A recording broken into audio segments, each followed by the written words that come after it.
Sveiki. Šiandien apžvelgsiu mokslinių skaičiavimų bibliotekas.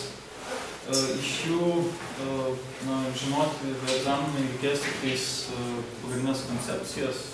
Daugmaž kam skirta biblioteka ir ką su ją galima pasiekti, išgauti iš jos. Dar pradžiai gal apie praktinius atsiskaitimus, tai sukūriau naują užduotį, tai yra seminarų. Joje reikia pasirinkti pranešimo temą ir laiką, kada pristatinėsit pranešimą.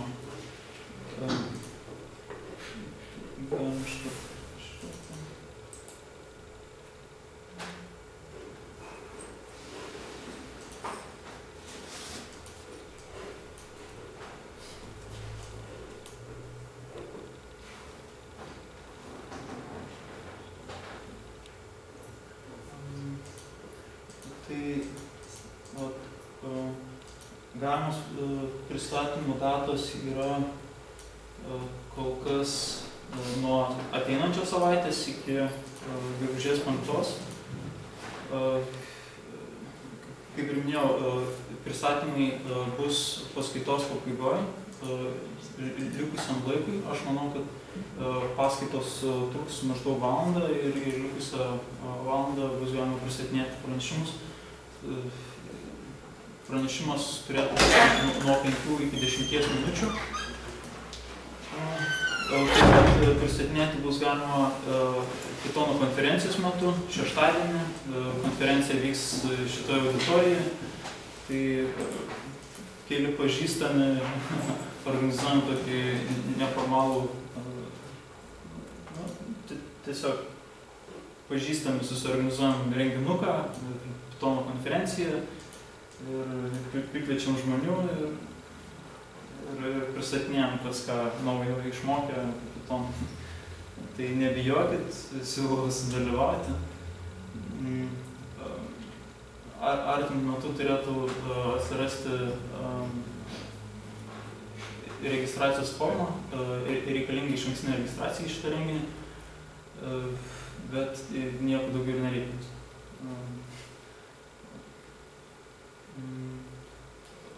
Tai seminaro turinys, tai reikia pasirinkti vieną biblioteką arba karkasą Pythono, su juo pažaisti, jį išsibandyti ir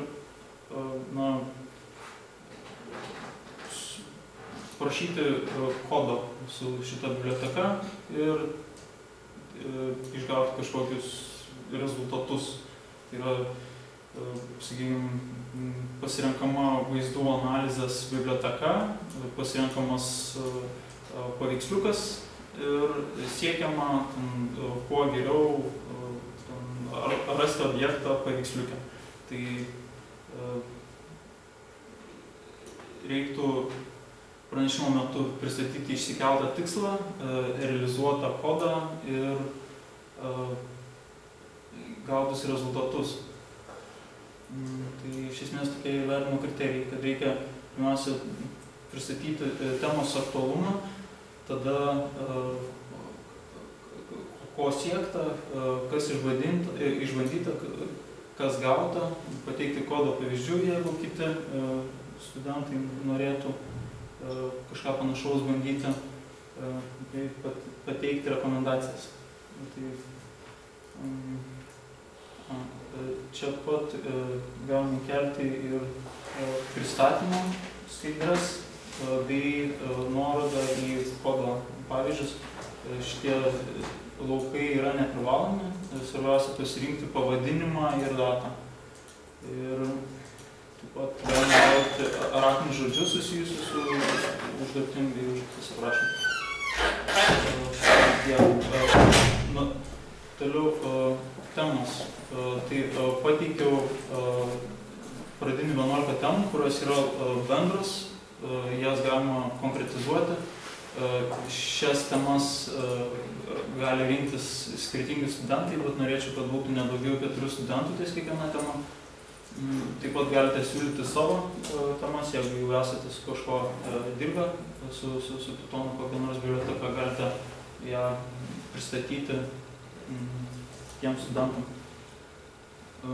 Norėčiau, kad temą pasirinktume kuo greičiau, o patį pranešimą tai jau kaip išeina. Irgi norėčiau, kad jau po 2 savaičių jau atsirastų norinčių pristatyti.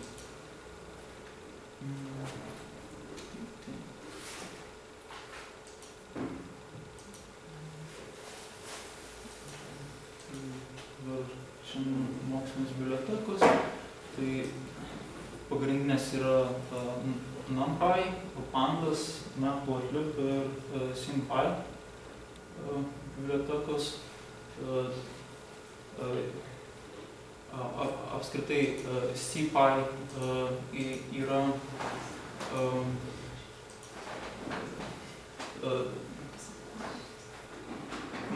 mokslinių Pythono bibliotekų archyvas, ne visai archyvas, bet rinkinys.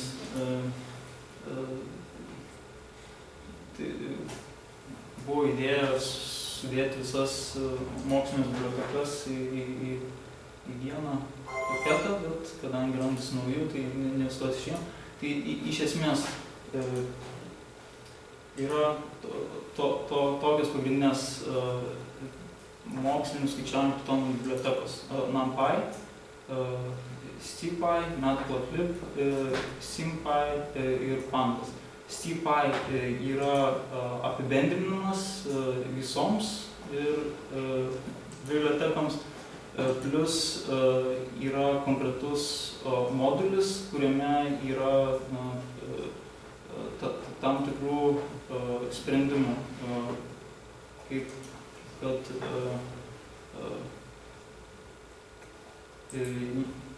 integralų, tiesinės algebros, optimizavimo, statistinių metodų bibliotekos.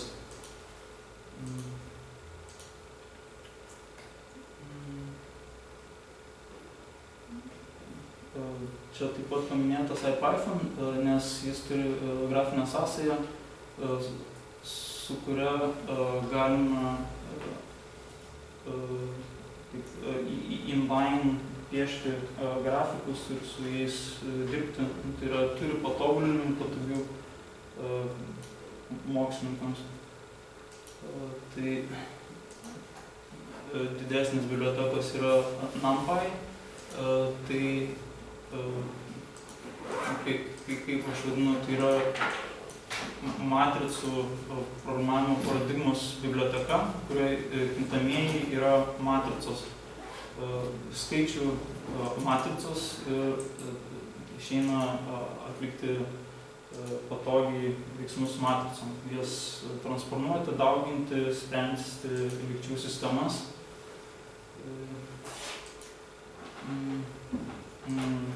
Pandas biblioteka yra orientuota į struktūruotus duomenis. Tai dažniausiai būna didelės apimties dvimačiai duomenys, kurie turi stulpelių pavadinimus ir kiekvienas stulpelis turi savo tipą. Tai tokius duomenys išeina filtruoti ir su jais atlikti veiksmus. Matplotlib yra grafikų piešimo ir duomenų vizualizavimo biblioteka. Galima piešti tiek 2D, tiek 3D grafikus. SymPy yra simbolinės matematikos paketas.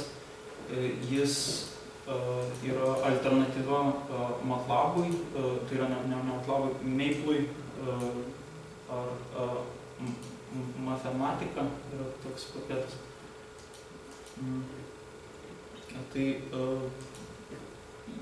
įprastus lygčių sistemų pertvarkymus išeina atlikti ir su SymPy. O IPython tiesiog yra papildyta Pythono interaktyvia aplinka. Tai NumPy pagrindinis NumPy bibliotekoje naudojamas tipas yra array, kuris yra, galima sakyti, daugiamatis sąrašas. Tai labai panašus į daugiamatį sąrašą. Galima matyti šitą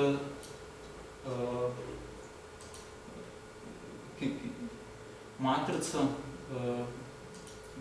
kuri yra array tipo, yra sukonstruojama iš Pythono sąrašo. Tai perduodam dvimatį sąrašą array konstruktoriui ir gauname tipą.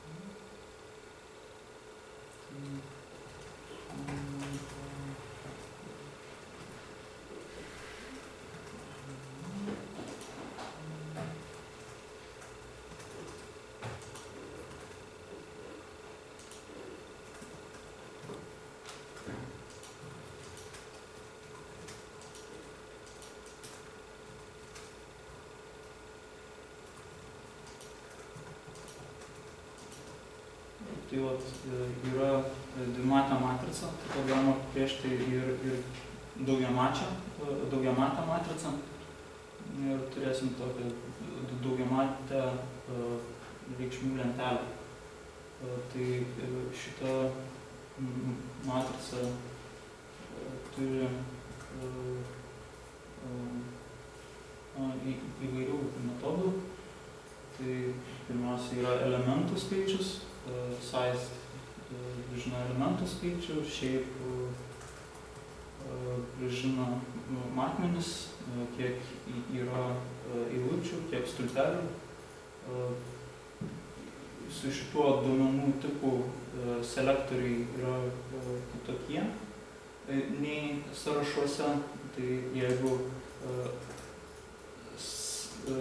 selektinant, dalinant sąrašą daugiamatį į dalis, reiktų rašyti daug laužinių skliaustelių kiekvienam matmeniui. Pavyzdžiui, turėtumėm sąrašą tą patį 1, 2, 3.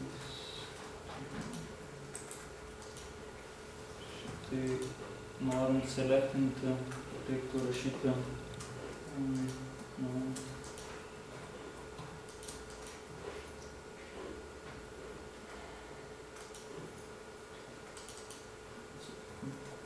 paselektinam eilutes ir paselektinam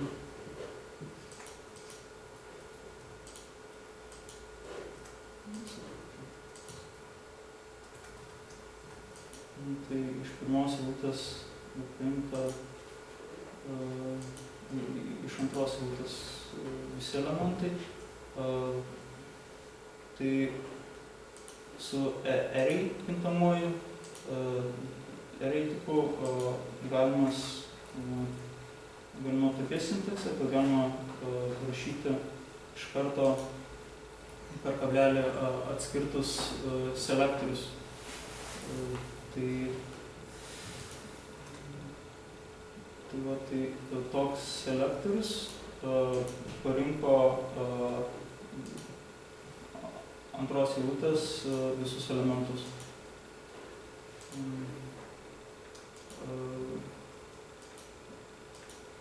Taip pat galima nurodyti tipą skaičių lentelės. Tai gali būti kompleksinis skaičius, gali būti labai didelio tikslumo tipas, pavyzdžiui, double ir su 64 baitų tikslumu. Taip pat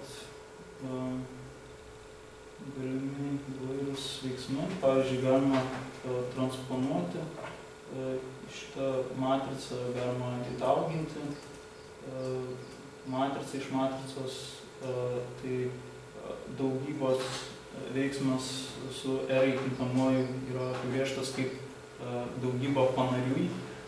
Norint dauginti Dekarto sandraugą, reikia naudoti dot metodą.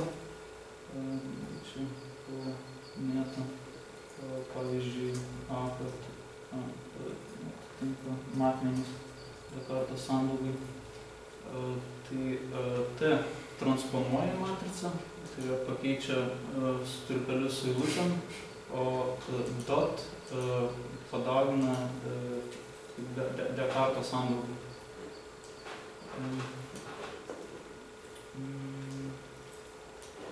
Tai iš esmės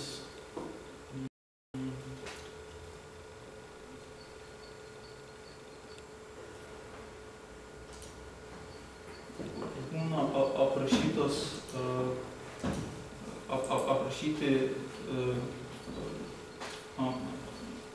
matematinės formulės, kaip kad neuroninių tinklų. Ten yra daug matricų daugybų. Ir čia yra tinklo realizacija, neuroninio tinklo realizacija, kuri irgi naudoja NumPy. Tai iš esmės yra 100 eilučių kodo, yra pagrindiniai neuroninio tinklo metodai. Tai yra backpropagate ciklas, kuris naudoja paslėptų sluoksnių, svorių atnaujinimą, išeities sluoksnio svorių atnaujinimą ir neuroninio tinklo išeičių skaičiavimas ir vienos neuroninio tinklo ląstelės matematiniai veiksmai. Ir viskas. Tai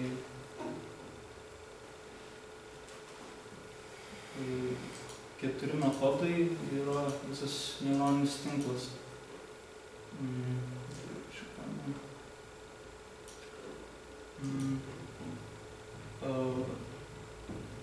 Sujungimas matricų su array kintamuoju yra atliekamas su haystack arba wstack kintamaisiais. Tai yra metodais. H-stack reiškia horizontal stack, tai prie D matricos prideda išėjimų matricą, tai reiškia iš dešinės prideda stulpelį. O V-stack taip pat padaro iš apačios arba viršaus.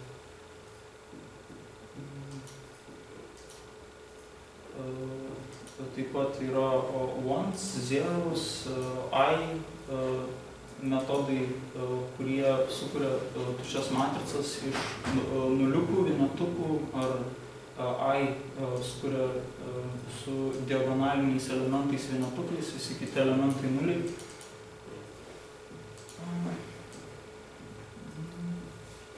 Iš esmės tai yra pakankamai paprasta biblioteka. Pagal poreikį galima atrasti ko reikia. Tai yra, turint matematinę formulę, jeigu ten to matematiniai formulei reikia skaičiuoti diskriminantą, galima tiesiog paguglinti ir atrasti. Toliau. Tai iš esmės esmės matrica daugybė, tai yra veiksmams su matricoms skirta biblioteka ir jos pagrindų kūrėsi ir kitos bibliotekos. Tai iš esmės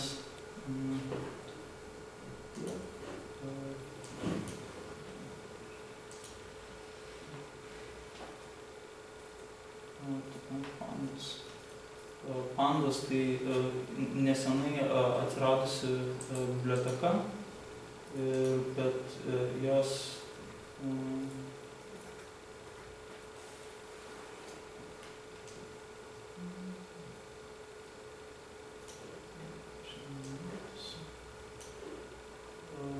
iš esmės Pandos biblioteka yra skirta su lentelėm, darbui su, galima sakyti, CSV formatu. Yra įvairių metodų, kaip galima nuskaityti duomenis iš įvairių formatų failų.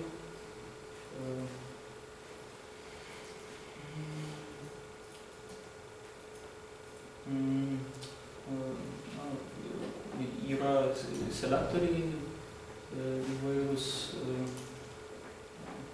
kaip kad galima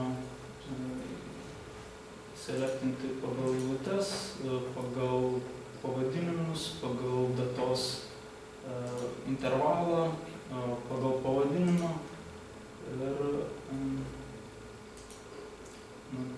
pavyzdžiui, tokių pavadinimų 10 įrašų.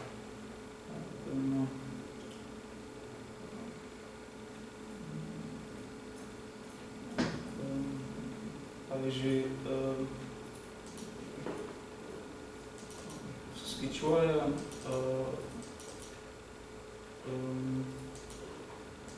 įrašų skaičių.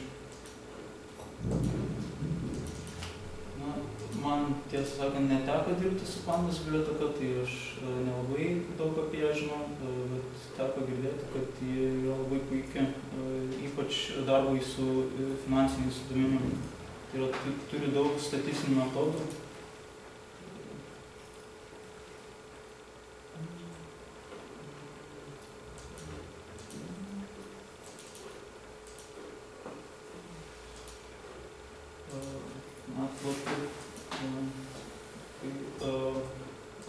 Grafikų paišymas vyksta tokiu principu, kad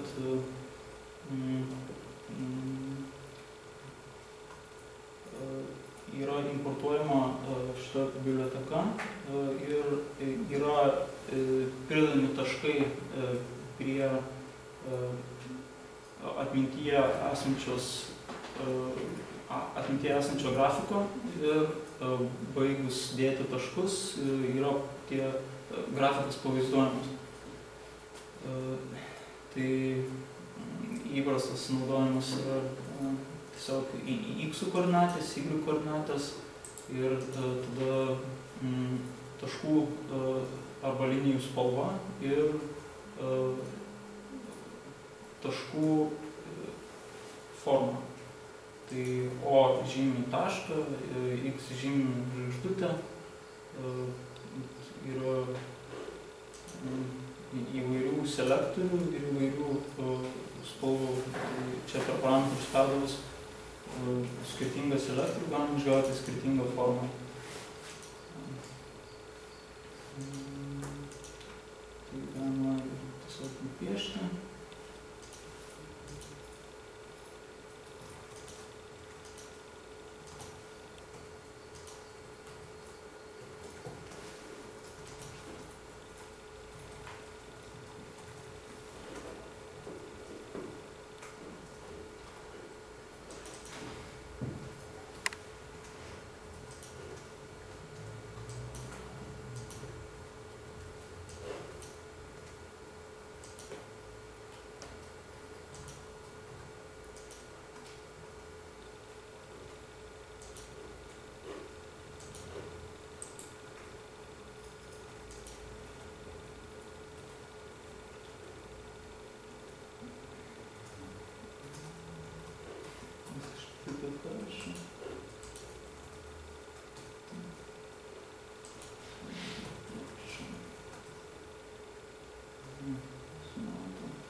irgi nesimato. Tai čia yra geltona žvaigždutė, čia yra žalias taškas. Kampiniai elementai nesimato. Taip pat galima nupiešti ir 3D grafiką. Tai plot metodas yra skirtas piešti grafikams, tai reiškia yra sujungtos taškai, yra sujungti atkarpomis ir jeigu nenurodysim kursoriaus, kaip kad taško, tai pavyzdžiui, šitaip nurodysim ir tai gausim tiesą. Kadangi nurodžiau, kad kursorius tai yra žymeklis yra taškas, tai taškai buvo pavaizduoti ne sujungti tiesiam, tai yra atkarpom, o kaip taškai. Tai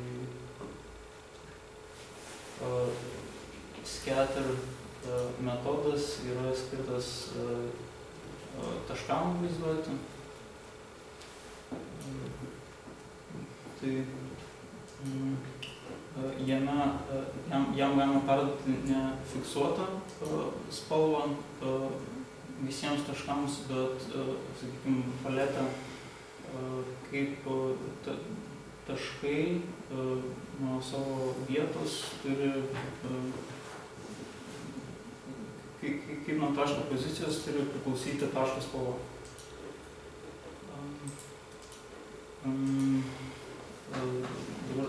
Čia yra šiek tiek sudėtingesnis pavyzdys pateiktas. Tai yra, pirmiausia, yra apibrėžiama figūra, tai yra objektas, ant kurio bus vaizduojamas grafikas. Tada yra nurodoma, kad bus vaizduojamas 3D grafikas ir kad bus 1.1.1, reiškia, kad bus vienas grafikas visam paveiksliukui, visai figūrai. Tai galima šitą visą erdvę padalinti į norimas dalis.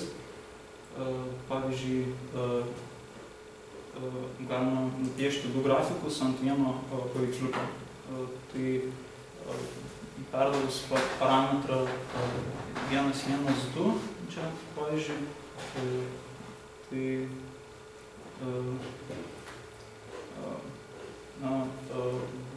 būtų atskelta pusė figūros šitam grafikui ir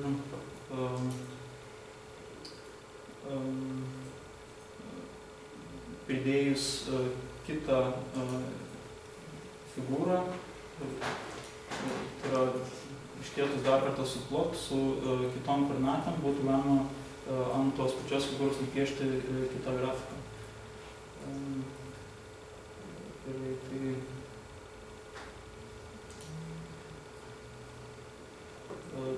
Čia Matplotlibas yra labai patogus tam, kad jame yra galerija ir yra daug skirtingų pavyzdžių, kaip galima piešti grafikus ir norint, sakykime, nupiešti tokį grafiką, galima pasižiūrėti į šities kodą, kaip jis yra nupiešiamas.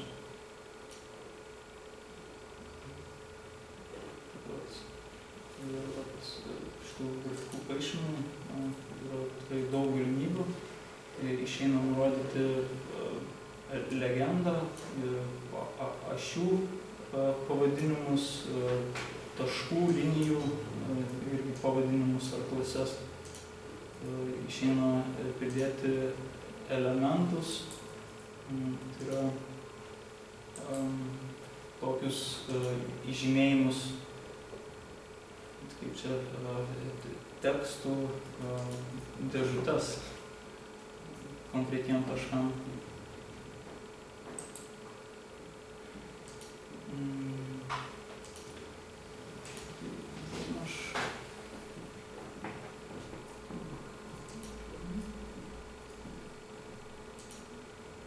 tai galima šitą.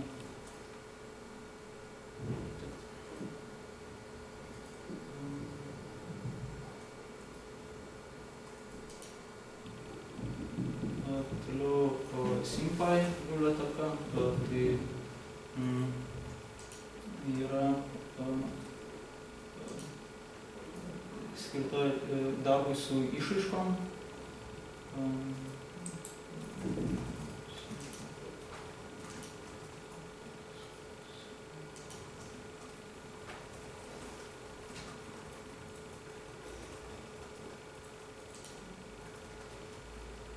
Tai šitoje aplinkoje reikia apibrėžti simbolinius kintamosius, su kuriais bus rašomas išraiškus, nes x-as dabar yra paprastas pitoniškas kintamasis, kuris turi reikšmę, o apibrėžus jį kaip simbolinį, su juo galima rašyti išraiškas. Pavyzdžiui, jeigu x būtų paprastas kintamasis, tai x plus 1 tiesiog atliktų veiksmus su kintama reikšme, o kai jis yra simbolinis, rezultatas matematinių veiksmų yra kita išraiška. Todėl šita išraiška dabar turim išraišką x plus 1 ir norint įstatyti kintamą reikšmę, galima į šitą išraišką įrašyti kintamą reikšmę. Pavyzdžiui, x-o reikšmė, x-o reikšmė statysim 2 ir skaičiuos išraiškos reikšmę.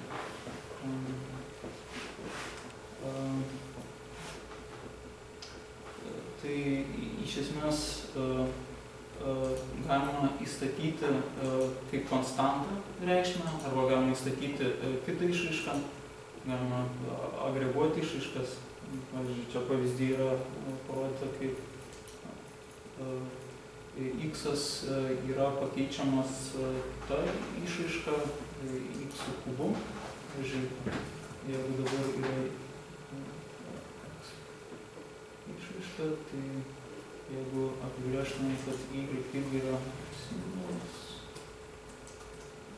išraiška kintamasis,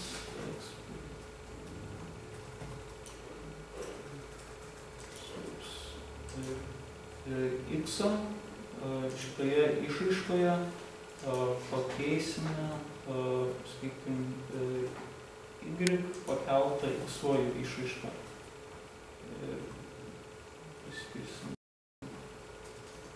Tai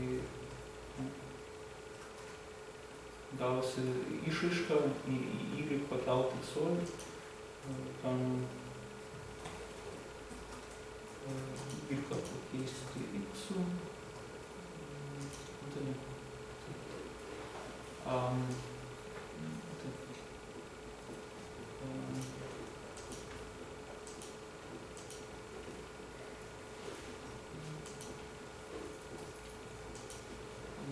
Tai su šitom išraiškom galima atlikti įvairius veiksmus, pavyzdžiui, prastinti, galima išplėsti, suskleisti šitas išraiškas.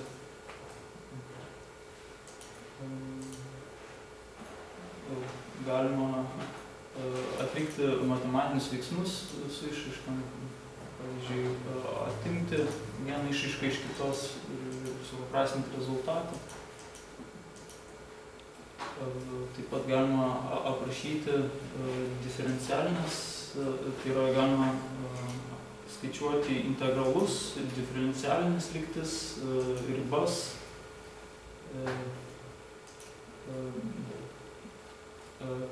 tai paprastom lygtim rasti sprendimus.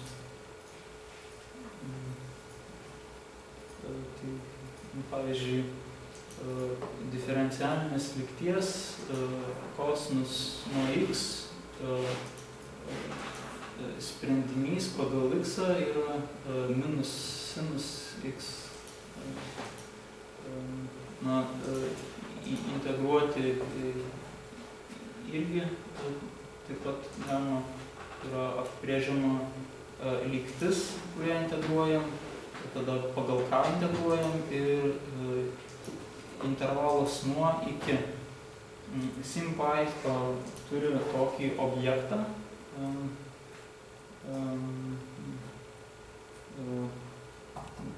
OO, du simboliai OO, kas žymi begalybę.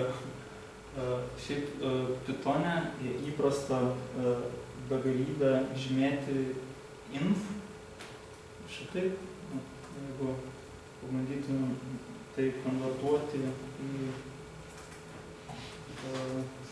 į realų skaičių, tai gautume tą patį infinity begalybę. Su šita begalybė galimi veiksmai, prie jos galima pridėti, galima padauginti. Begalybę. Begalybę galima pakelti kvadratu ir gausis ta pati begalybė. Tai SymPy turi begalybę, bet ji yra, žinoma, OO. Tai SymPy taip pat yra labai patogi biblioteka, kad su ją galima išgauti formulės LaTeX išraišką. Tai yra LaTeX. Jeigu gebot Pythonu užrašyti formulę, tai galima iš karto ir gauti jos gražią reprezentaciją. Pavyzdžiui, jeigu yra integrate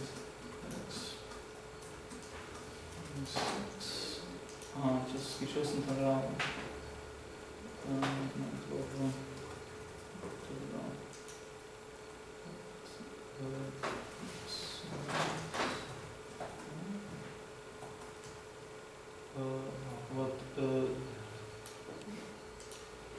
Integralas,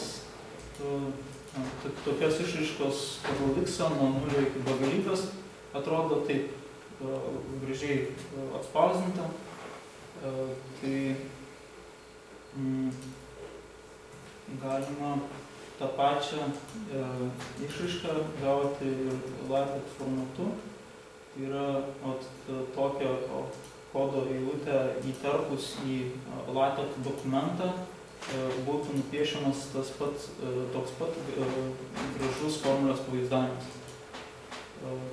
Ir šiaip apskritai rekomenduoju baigiamiesiems darbams naudoti LaTeX, nes tada nereikia rūpintis formatavimu.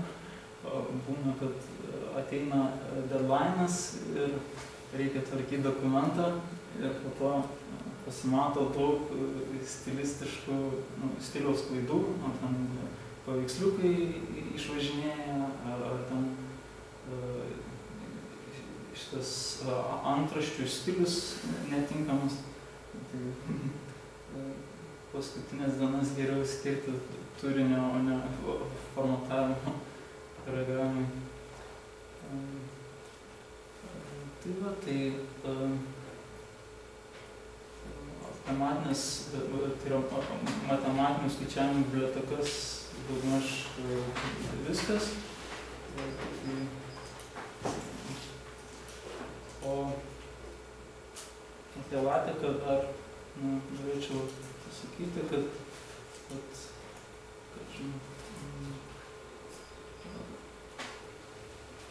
aš magistriniam darbe naudojau LaTeXą ir yra tokia svetainė, kuri yra latex.lix.lt ir šitoje svetainėje yra pateikiami šablonai, kurie dabar yra dar derinami su katedrom, su programų sistemų, informatikos ir kompiuterijos katedrom. Ir kai bus suderinti, tai jos bus galima oficialiai naudoti baigiamųjų darbų rašymų formatavimus. Čia galima pamatyti magistrinio darbo pavyzdį bei iš jo padarytą šabloną, kuris buvo kompiuterijos katedrai įvertintas kaip nepriekaištingas. Tai iš esmės viskas atrodo labai tvarkingai. Tai yra teksto išdėliojimas, pseudokodai, paveiksliukai ir citatos. Tai galima pradžią parodyti.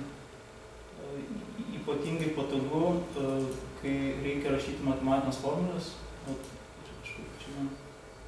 Pavyzdžiui, yra užrašyta matematinė formulė, jai suteiktas numeris ir šitą numerį galima nurodyti iš bet kur teksto ir nereiks rūpintis. Tai yra atnaujinti šitų skaičiukų. Yra visokių didelių formulių.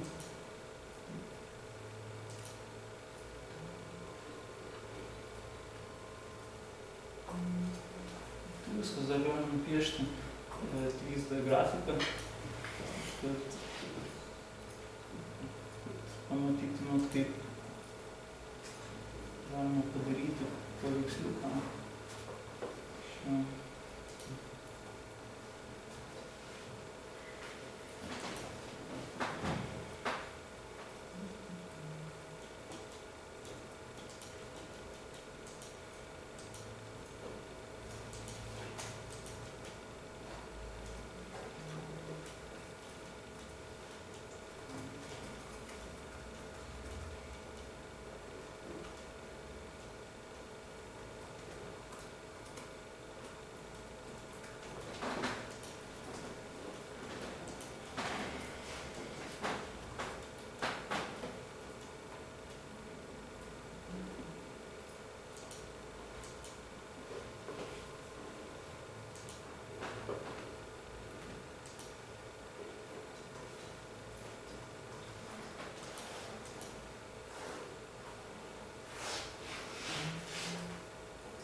Taškai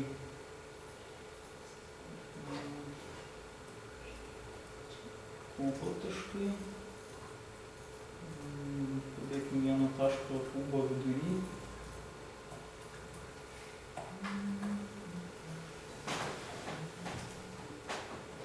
Vieną tašką kubo pradžioje.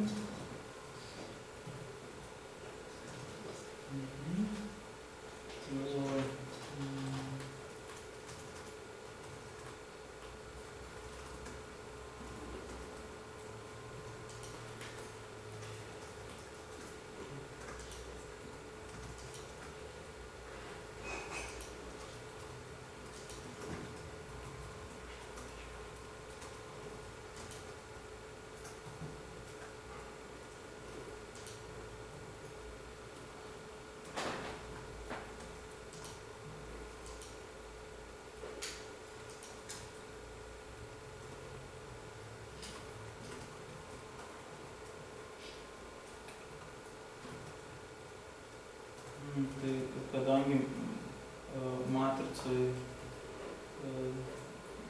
visi taškai yra atskirai, tai reikia paimti kiekvieno taško x, y ir z koordinates ir jas perduoti šitai piešimo funkcijai. Kaip aš apibrėžiau.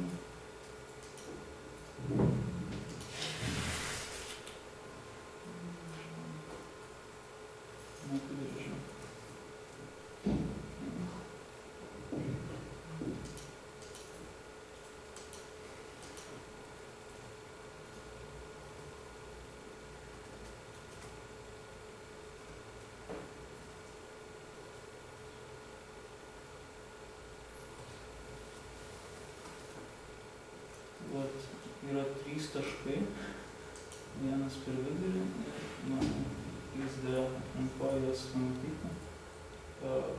Galima išsisaugoti kaip failą direktoriai, arba galima iškviesti metodą plot save fit, man atrodo, taip vadinasi.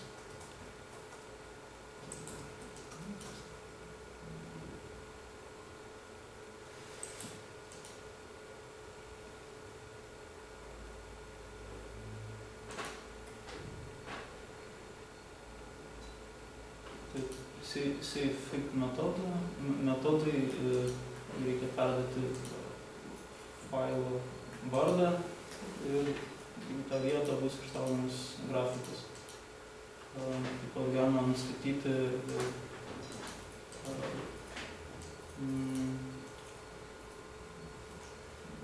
sakykime, ašių pavadinimus, X-label,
nežinau, kaip Z ašį perduoti planimą, su 3D grafikais nelabai dirbu. Tai čia 2D ir nupišė. Tai todėl ir nepavyko iškviesti. Kadangi 2D grafikas, tai yra tik dvi ašės, dviem ašim suteikia pavadinimą. Taip pat galima sukurti legendą, tai vadinasi.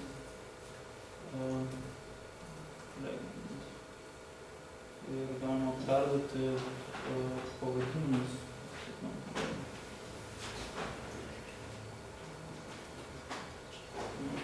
Kadangi reikia iš naujo kurti grafiką, nekartosiu.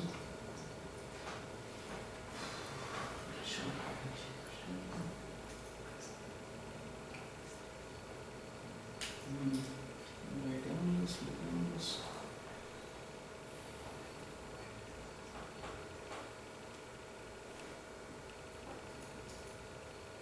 Čia matau turiu legendą.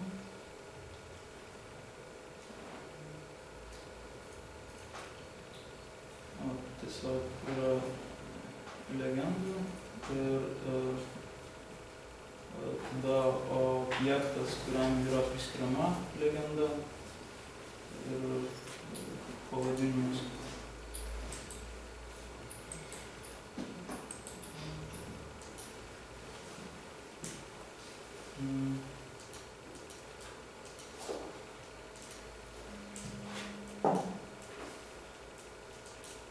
Gal kas įdomu būtų, tai ką papasakočiau. Sage blended? Taip, kai šiaip studijų metais naudojau Sage, kai reikėjo statistikos, man atrodo, kursą naudoti ar kombinatorijos, kriptografijos kursai reikėjo atlikti veiksmus su dideliais pirminiais skaičiais. Tai yra didelį pirminį skaičių reikėjo kelti laipsnių su kitų didelių pirminių skaičių. Tai tada nepavyko panaudoti nei vienos Python alternatyvos, tik tai Sage, nes jame yra realizuota efektyviai realizuoti veiksmai su dideliais skaičiais. O šiaip Sage'as, tiek ir teko naudoti. Šiaip kas tas Sage'as.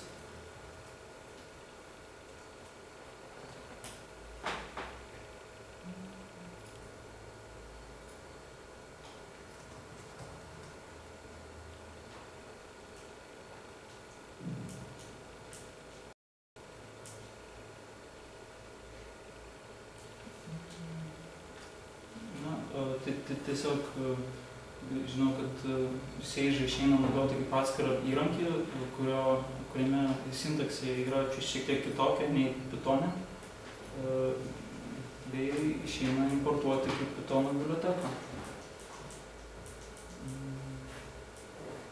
O šiaip nelabai įsigilinau, žinau, kad daug sveria, tai užima daugiau nei gigabaitą.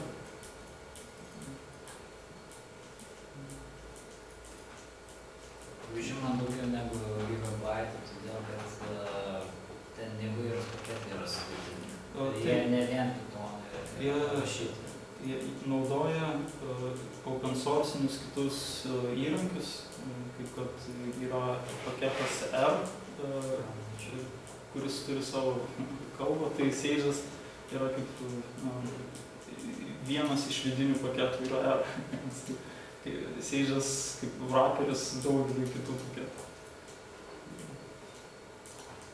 Šiaip rimtesnių skaičiavimų tokių su Pythonu ir nesu daręs, nelabai ką turiu patarti, bet galiu parodyti neuroninio tinklo formulę, kuri yra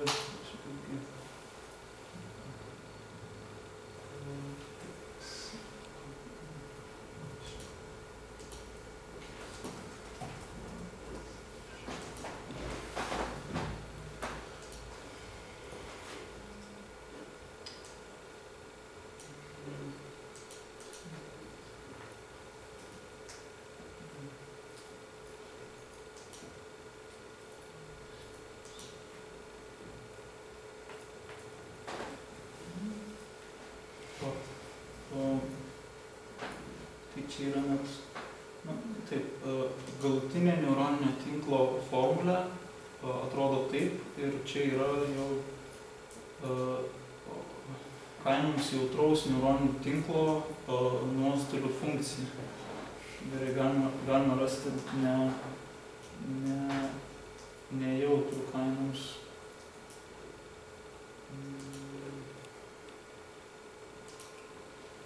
Na, iš esmės, ten buvo geriausia.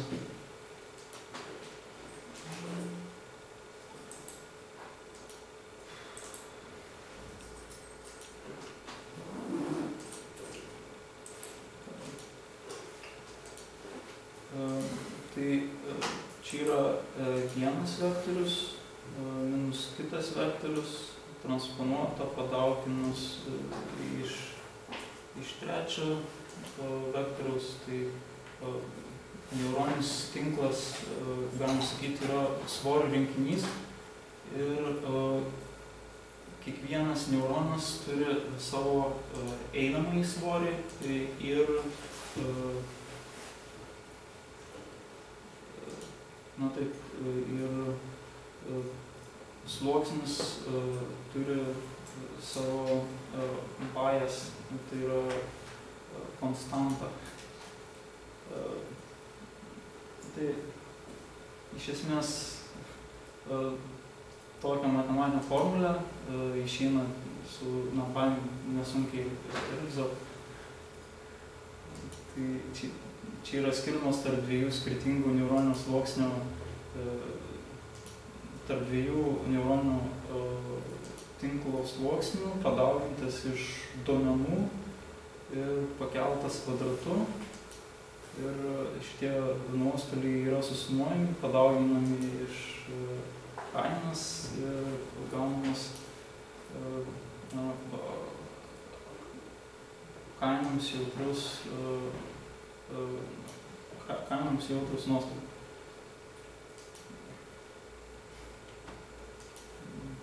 Na, tai tiek.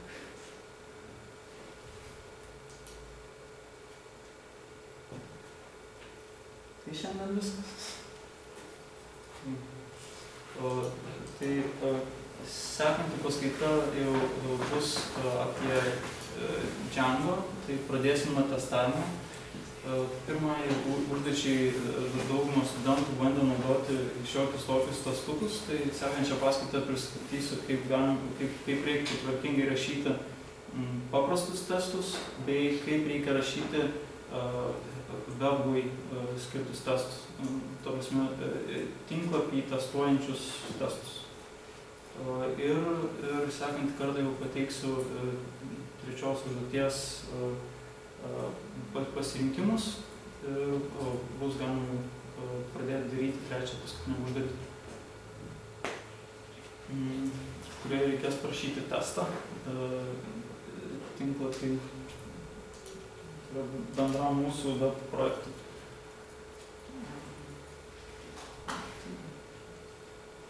Viskas, ačiū.